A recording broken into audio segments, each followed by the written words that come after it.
All right, y'all. Good morning, afternoon, or evening, whenever you're tuning in. I'm grateful to have you here. And we got my man Brandon, I mean Biden, back in the building. And as always, it should be a fun one. Let's get it popping. All right, guys, the Biden administration has been telling us that America is in one of the best spots that it's been financially and economically. Since it took office, families are carrying less debt. A recent survey from the Federal Reserve found that more Americans feel financially comfortable than any time since the survey began in 2013. We're going to go ask the average American if what the Biden administration is reporting happening here in America actually lines up with what people think on the streets. Comfortable? Look at them gas prices. They ain't comfortable to me. Hell no. Joe Biden says that we're in a strong economy, that we're doing great. Do you believe that? No. Ain't no comfortability around nowhere. It really hurts America with the gas prices because we have to get to work. And if we can't get to work and we got to spend all our money on gas that we going to work on, that means you can't pay your bills. So it's an endless circle of endless debt. Everybody gonna go in debt, sooner or later because what's happening now is everybody is feeling the heat from, every angle of the society. So yeah, I feel like no, it's not true. It's bullshit completely because rent prices is crazy. We paying I don't know how much percent more, but I would say at least three or 400 more than we was paying 2 years ago. That's ridiculous. Steep. You know what I'm saying? Salaries aren't going up, so how are we supposed to make the difference in income and rent? It doesn't make sense. So when the Biden administration comes forward and says that economically and financially our country's doing really well, do you think that's a lie? Yep, I think they blowing smoke up our behinds. I think it's Biden's fault. Trump said it would happen. We would deal with a lot of the stuff that we dealing with back when we had the Great Depression. Who called it? Not financially stable, comfortable, or nothing like that. But when Trump was in office, I was feeling really good. Really? Yes, Trump. So Joe Biden too much? You'd rather have Trump back? I want Trump back. I'm not for Biden. I'm not for him. Bring it back. Hold on. Say it again for the people in the back. Let's remix it. Yes, Trump. So Joe Biden too much? You'd rather have Trump back? I want Trump back. I'm not for Biden. I'm not for him. Did you vote for Joe Biden? No, Brandon. No. No? I didn't. Did you vote at all in this last election? No. No, you didn't want to vote, but now He's that honest, you though. could have a choice between Trump or Biden, you would choose? I would choose Donald Trump because he's about making money. And, Businessman. for independent businesses and stuff like that. I miss Daddy T, Trump. I miss Daddy T. Daddy T. I respect him because he was real about his opinion. Oh, even though I boy. didn't always agree with him, but he kept it real with us. We know what was going to happen. Things was better. The country was better. Trump for the culture. For the culture? For the Yeah, culture. he's for the culture. He just misunderstood, Good kind of Lord. like a Kanye. But, he may say stuff the wrong way sometimes or have a wrong approach, wrong wordplay. But, he mean well as a collective, as a people. You know what I'm saying? He cares, Who's a better president for America, Joe Biden or Donald Trump? I feel like Donald Trump. Obvious. Because, Your his feelings whole are slogan correct, is I Make believe. America Great Again, no matter how we have to, basically. So, yeah, Donald Trump.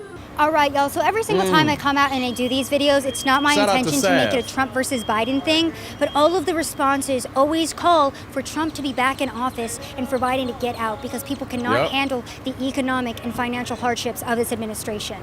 And it's not just pain at the pump. It's not just the gas prices going up and they want you to switch to electric vehicles, which I've discussed with the Pete Buttigieg video. You can go watch my last one. It's not just inflation infecting gas. It's inflation infects the rent prices. My man said he was spending $300-$400 more.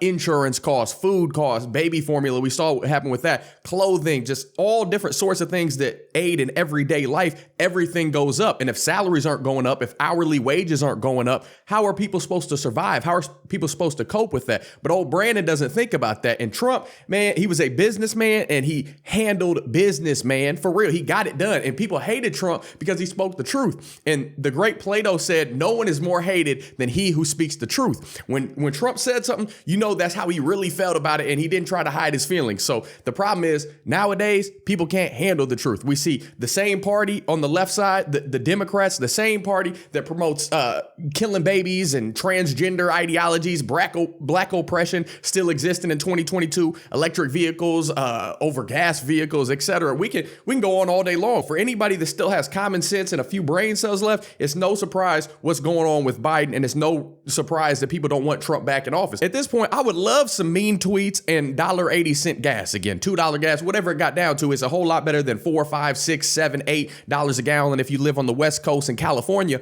I would love some mean tweets. And I didn't even think his tweets were all that harsh at all. I just thought he was blunt and to the point, and he laid out and unveiled what most of us were already thinking anyways. He just said it. He wasn't a politician. He wasn't feeding you all this all talk, no action stance. Big 45 got things done, and that's what we need. We don't need a nice president. We see what a nice president has gotten us into this whole heap of garbage we're in today. People stepping on Biden. Biden can't even find the stage. Biden can't stay on a bike correctly. He's wobbling, weaving. I'm starting to think that he's really smoking that high that his son Hunter Biden is on. I don't know if I would vote for DeSantis or Trump, but either way, both of them are leaps and bounds of improvement above Biden. You can't possibly say people that voted for Biden 2 years in now, basically, you cannot possibly say that old Brandon Biden is getting things done and has gotten us to a point to where you can say you're happy. Every day people are stressing about where their next check to handle things is going to come from. Every day people are stressing about, like, is this price going to go up? How am I going to manage this fee and this and that?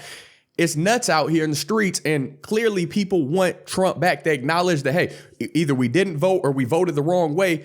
We take it back. We take it back. And MAGA should be fully understood now. When was America ever great?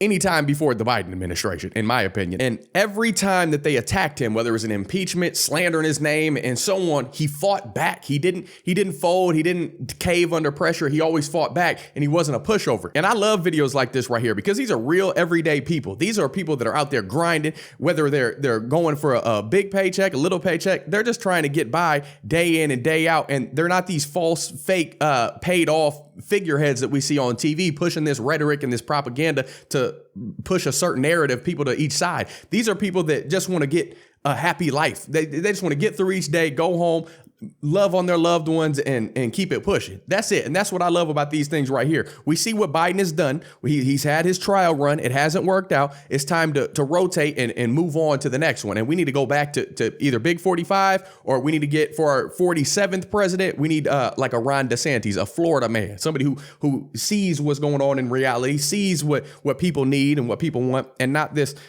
political facade that Biden has been pushing for over 40 years. We don't need that. It's played out. You haven't succeeded at it.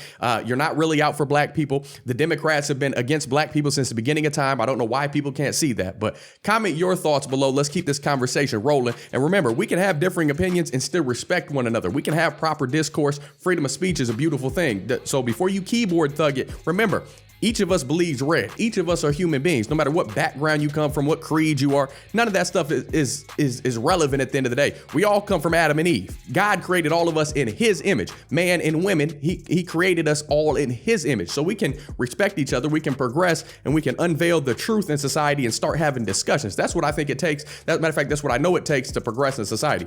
Trial run is over. Next, we need Trump back. We need him to say, Biden, you're fired. That's what we need at the end of the day. But if you rock with these sort of videos, don't forget to like, subscribe, hit that notification bell, share this video, whether you agree or disagree. I don't know how you can disagree with reality, what actual people every day are saying. They want to say that black people are against Trump, BLM, and all this stuff, and Trump's a bigot. That's not true at all. Black people love Trump. Black people love Trump before he was in office. Black people love Trump when he was in office, and now they want him back in office. It's plain as day. But if you rock with these these videos. Don't forget to like. I already said that. Well, I'm tripping. I am tripping, y'all. See, Biden got me. The high, the smoke is coming over here, and we can't have it no more. But if you want to support the channel, you can always buy me a coffee. Tap that thanks button. Has a little heart next to it. Donate on PayPal. You can join the Patreon family. Either way, you don't have to do any of that stuff at all. I just appreciate the viewership, you showing up. Also, don't forget to check out some of my Gibby gear merch and all the other product links that I use and stuff like that. Brands that support me in the description section. If you need to get a hold of me with prayer, business opportunities, you just got questions in general, whatever it may be, you can always reach me via my email in the description section, devin@devgibson.com. But my speech is getting mumbo jumbo, so that's when I know it's time to cut it off. But until next time, I love y'all. I'm praying for you. Godspeed. I'm gone.